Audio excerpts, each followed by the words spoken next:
on Julius Randle.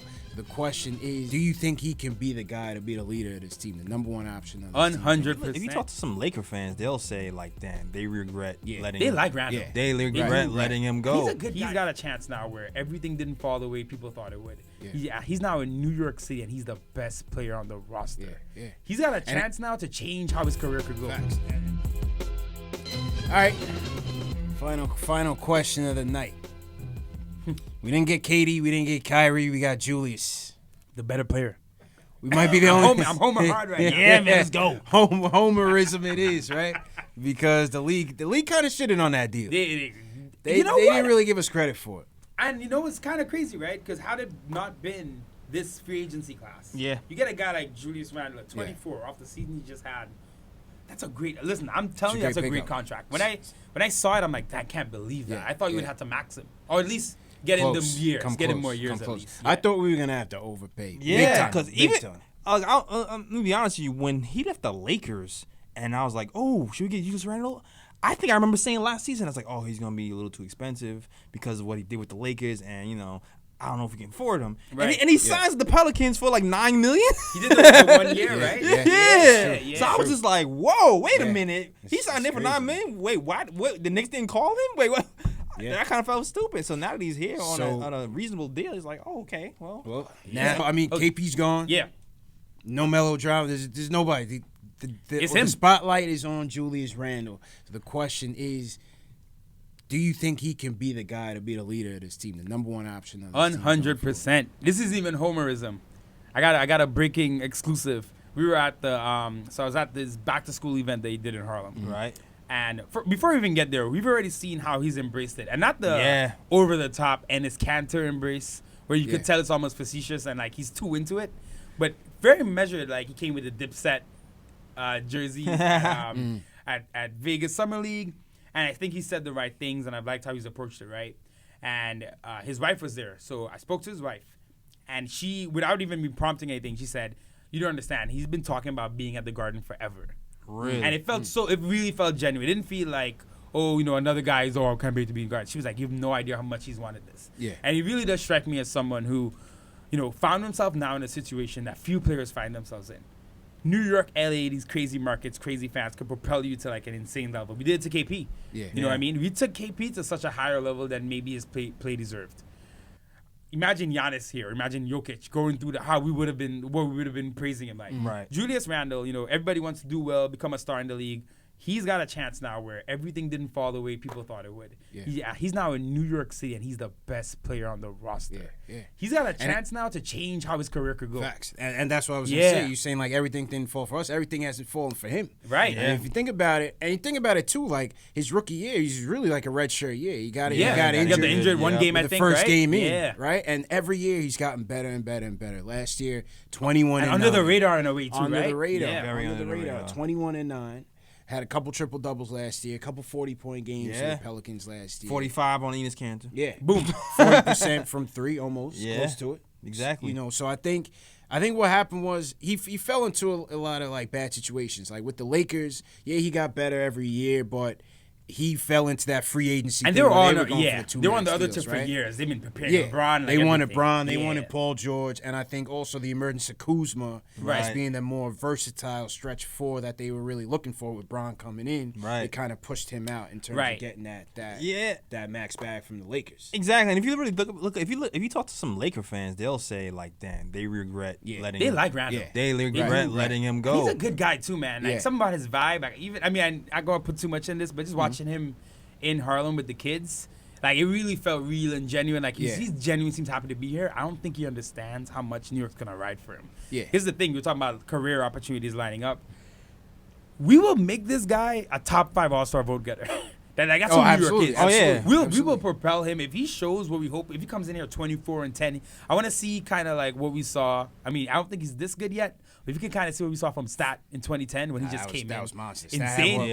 Not that all that level, but if he could give points, us, it was insane. If you give us some of that, the way we were like riding for Stat, Randle's gonna get the backing that he would have never gotten anywhere else. Yeah, we're hungry for a star. We're hungry for a guy. Man. That's why KP got it. I mean, I don't know the numbers off the bat, but I remember reading that he had a very high usage rate and very high production rate at the same time. It wasn't some of these empty stats thing where he's like, oh, I put up 21, Right. but I'm like 40, I'm like 38%. Like, no, he was actually very productive. Yeah. It's really just the defensive end where I feel like he has to kind of take and the that threes. next step. I think he needs to show that he can really space that floor with Mitch. Yep. That the paint's not going to be all clogged up. The dimes I think are very formidable for a big man. He averaged 4 dimes, 3.8 dimes last season. Yep, you got a power forward who could pass finally. You got a power forward who can pass, right? So can he stretch the floor a little bit more? Yeah. And I think if he can do that, and like you said, from the defensive end, if he can help be that spark.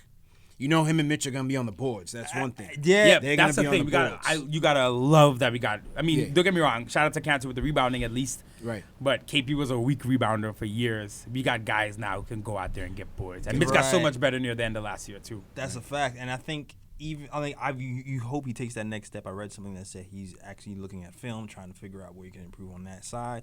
But pairing Randle with Mitch is going to help him out so much, and like I think they can be a really good 1-2 punch. He at said that it, 4 I or 5 think. position. Yeah. In the interview, like I think Begley said something like, I got Mitch back there. That guy doesn't know how good he is. So he already sees what's happening. Yeah. Some Laker fans, slate me for this, is Laker fans.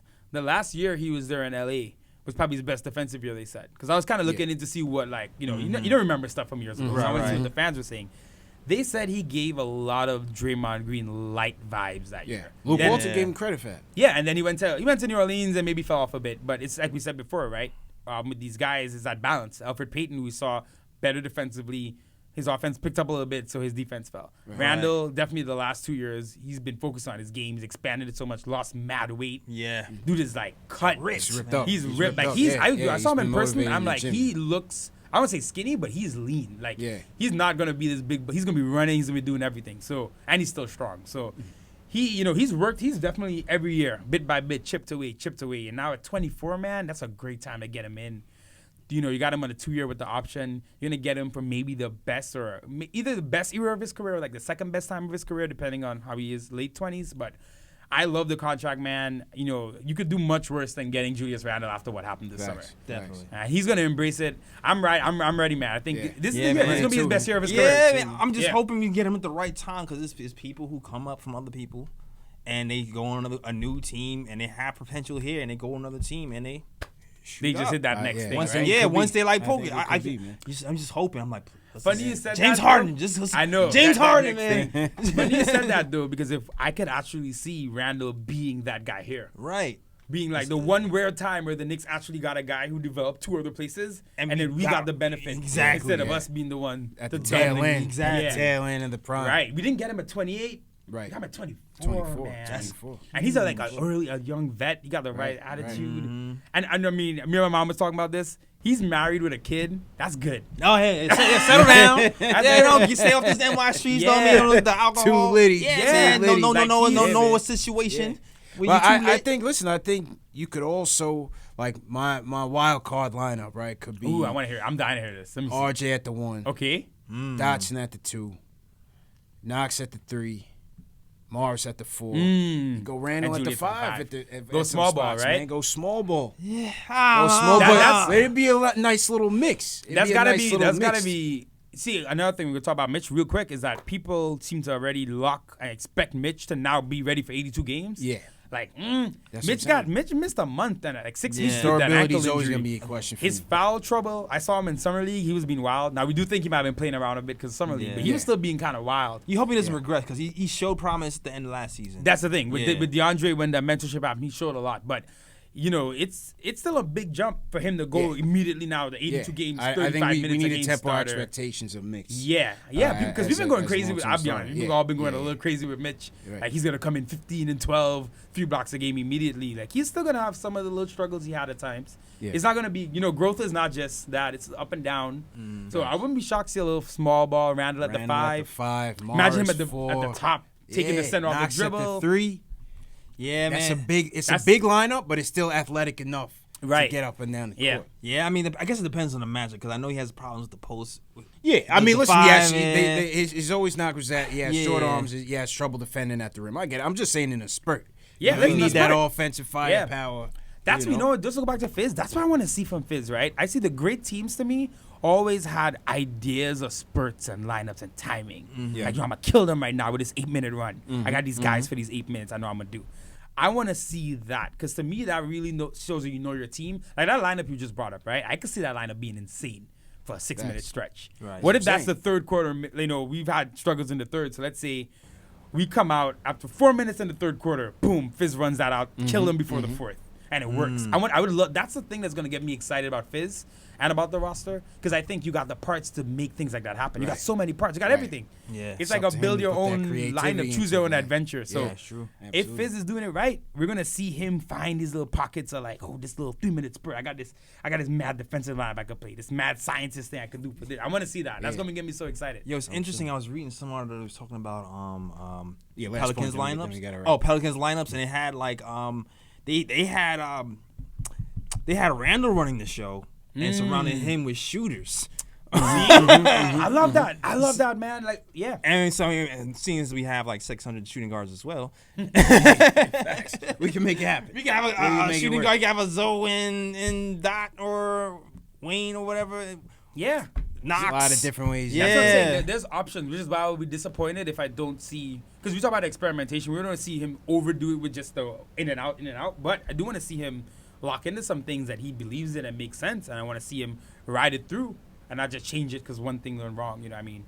Like, I love that line people. That's interesting as hell, man. It's a wild card, man. That could be, that could mess some teams up. Golden State did it. How did Golden State hit their level? The small ball 5 death line. That was literally it. When that happened, the league had to change the final, try to match it.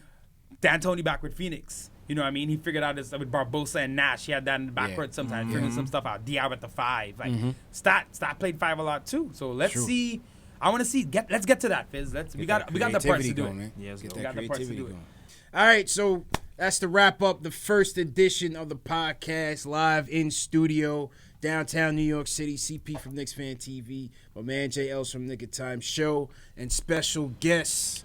Terry, appreciate you for coming, that's me. Better know it. Appreciate you for coming. I know I talk a lot, but I got a lot to say. Hey, listen, man. That's a passion in you, man. That's a passion in you, man. This is great. I had such a blast, guys. I know we're gonna be doing this during the season 2, but a lot of questions.